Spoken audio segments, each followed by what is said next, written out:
रामायण में एक घास के तिनके का भी रहस्य है जो हर किसी को नहीं मालूम, क्योंकि आज तक हमने हमारे ग्रंथों को सिर्फ पढ़ा, समझने की कोशिश नहीं की।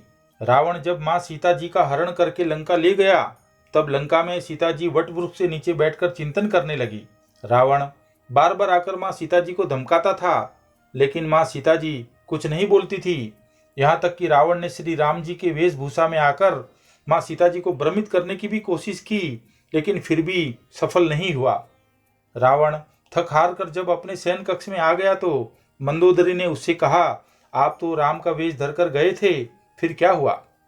रावण बोला, जब मैं राम का रूप लेकर सीता के समक्ष गया तो सीता मुझे नजर ही नहीं आ रही थी।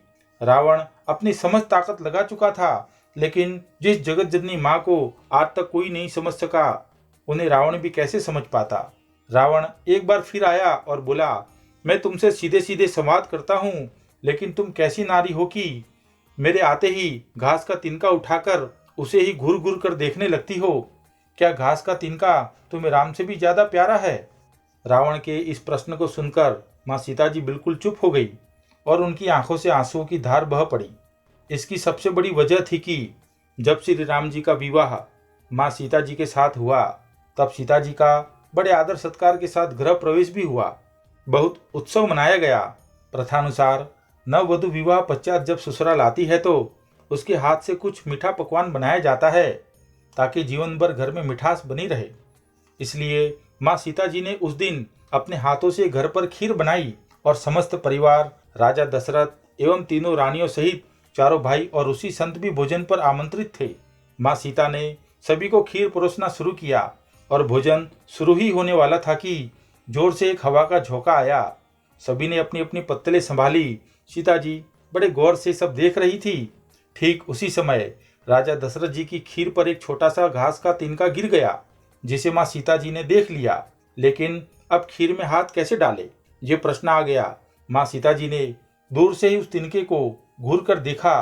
वो जलकर राख की एक छोटी सी बिंदु बनकर रह गया। सीता जी ने सोचा, अच्छा हुआ किसी ने नहीं देखा, लेकिन राजा दशरथ माँ सीता जी के इस चमत्कार को देख रहे थे।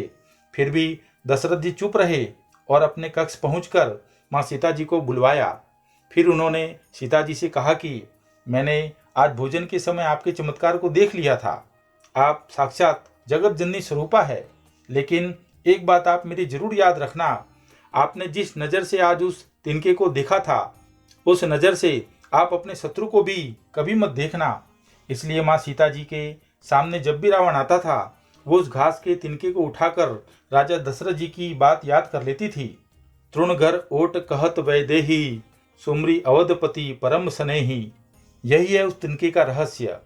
इसलिए माता सीता जी चाहती तो रावण को उस जगह पर ही राख कर सकती थी, लेकिन राजा दशरथ जी को दिए वचन एवं भगवान श्री राम को रावण वध का श्रेय दिलाने हेतु वो शांत रही। जय हो प्रभु श्री राम जी की, जय हो मैया सीता की।